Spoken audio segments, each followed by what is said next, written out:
all the nations to drink, unto whom the Lord Yahweh has sent me, to wit Jerusalem, and the cities of Judah, and the kings thereof, and the princes thereof, to make them... All right, beautiful.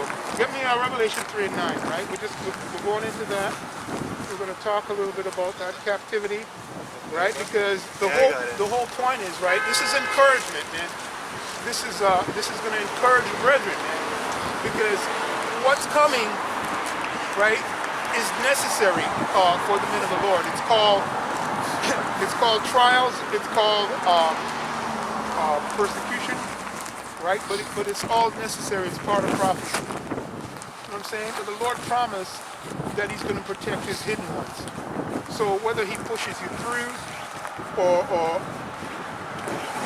hold you back, or just like how He did with Mashah in the ancient world, if He put you to sleep before He puts you in the kingdom, or bring you up in the chariot, let me just say it that way, because that's going to be a beautiful thing in the sea of glass. Okay, that's going to be a beautiful thing in the sea of glass, looking down, right? Being out of this glass house, right?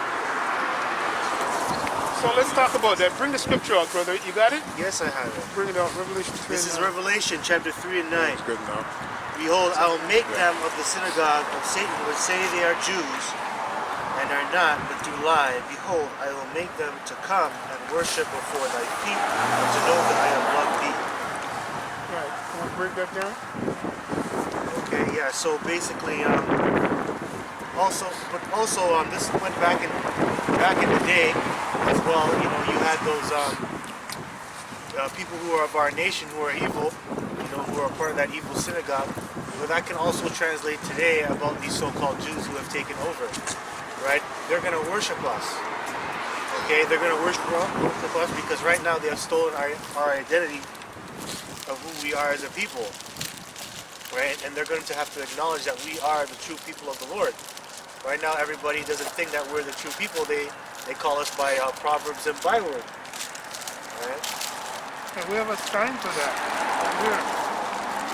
I'll read it again. Behold, I will make them of the synagogue of Satan, which say they are Jews and are not.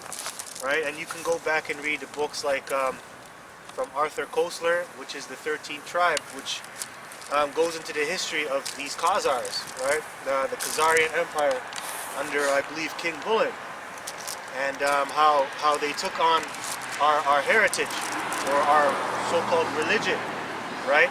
And then they use it for themselves to clean themselves up, and now they have made themselves look like a holy people.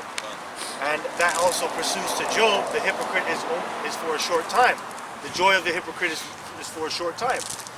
So, go ahead. Okay, a precept real quick to back you up. Psalms 149 and 8, and it says, to bind their kings with chains, and their nobles with feathers of iron. So let's talk about slavery. Like you read in the scripture, There's some of their nobles right here. All of these guys are going to go into slavery, man. Hardcore slavery under the Israelite man, beginning with the elect of Israel.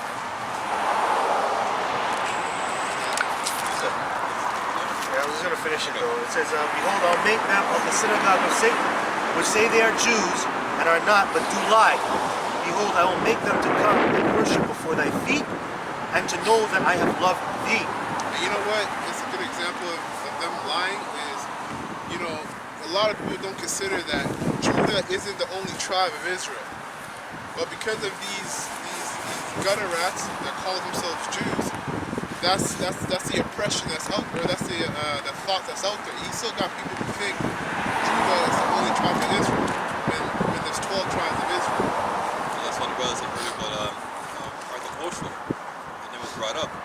And he wrote a book called The 13 Tribes. And in essence, he's saying if those people are the Jews, there must be a 13th tribe, because they don't fit the credential, right? When it goes back to archaic times, right? If you know your history, you know that these people of conversion in the Hasmonean dynasty, under John Hyrcanus, right?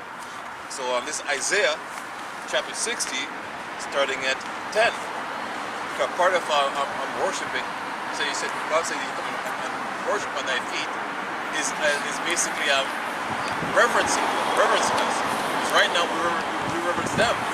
We dress like them.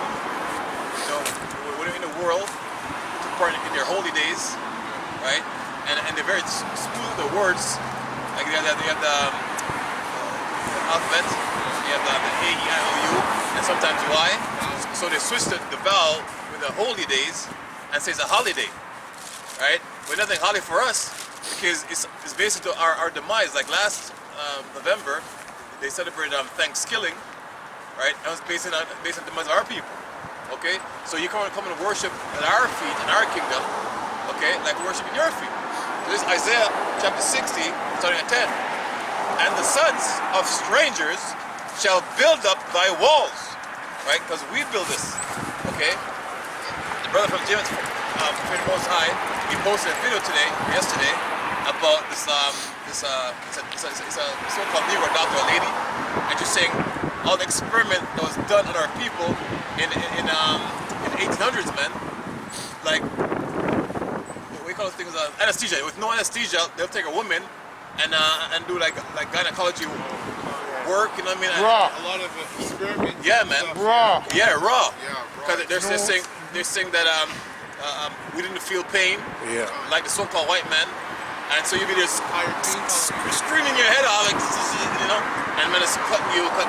So most of the things that's been done today, other than science, is our people that was experimented on. So you can do it today on the anesthesia, man.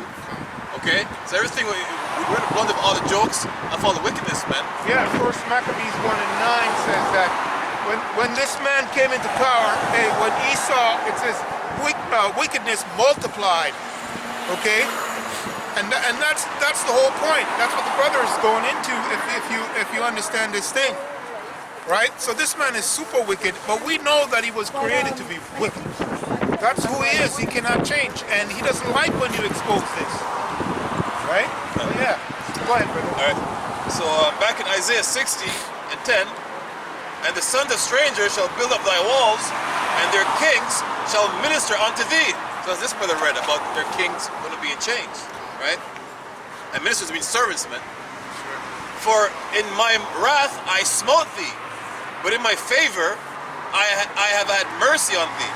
Right? So the Most High favor us Israelites, man. All right? Therefore, and that's why we're chastised today. That's why we were smoted as well. That's why we were made a laughing stock. It's really to get us to go back to the Lord. And it's going to happen. He's going to raise us out of this low estate, and it's going to show the Lord's power and glory. therefore, thy gates shall be open continually.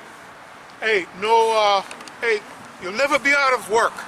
Hey, Esau and your nations, never again. Now it's a bunch of bullshit because it's necessary. But there in the kingdom, you're gonna probably wish you're gonna be in this kingdom, but we're gonna wipe that away from your memory when we want to. Okay, and we're gonna be using spiritual powers to do it, not no artificial insemination shit. Go ahead, brother. Therefore, thy gates shall be open continually; they shall not be shut day nor night. Continuous employment. Continue. That men may bring unto thee the forces of the Gentiles. And that word forces means like basically your substance, you know, your money. One term now called booty, okay? And in archaic times this means like your belongings. But in this time it means like a girl with a fat ass. So them girls, me and my girls were doing all the squats and everything that, you know, looking at all the good shit. That booty, man. It spoils, man. Okay, bring unto thee the forces of the Gentiles, and that their kings may be brought. For the nation and kingdom that will not serve thee shall perish. So just last week we had it looked like an Edomite, but it could be a J, it could be whatever, man. But as a man looking like an Edomite, and he says he will not serve. All right, but Yahweh said you will perish, man. It says those who will not basically follow instruction, bring he and slay him. Okay? Yeah. That'd be a righteous scale. Yeah, absolutely. Well, that's why I said it. He's going to be like a day after tomorrow guy. He's going to be a maggot. Oh, you don't want to do it? We'll wipe him out. You come back, maybe bring him up, and then, but that's what he's going to be, just a maggot. Brought him forth and slay him. So it says, for the nation and kingdom that will not serve thee shall perish. Yea, those nations shall be utterly wasted. Yes. You know, so you have all these puffed heathens and saying, I ain't bunting on them, nigger. Because they're gonna be the same mindset they're in now. They're gonna be the same. The only people who's gonna change is us. We're gonna be New Jerusalem. We're gonna have the same mindset. They ain't bunting on